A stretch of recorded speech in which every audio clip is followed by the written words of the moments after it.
Border Patrol has already encountered over 800,000 migrants so far this fiscal year, since October.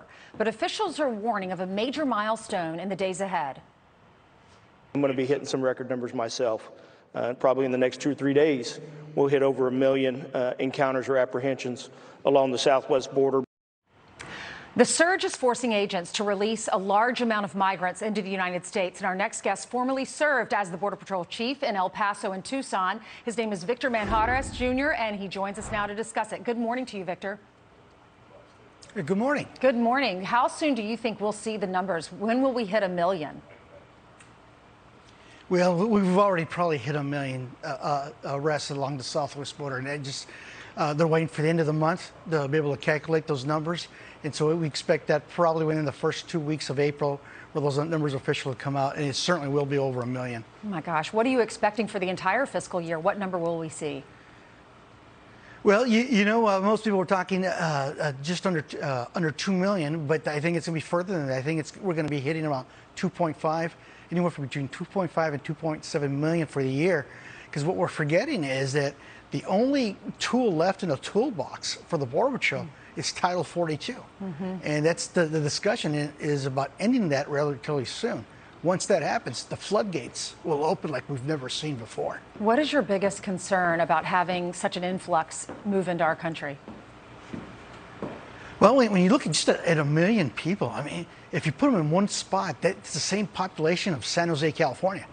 And if we're looking at 2 to 2.5 million, that in itself would be about the 4th largest city in the United States.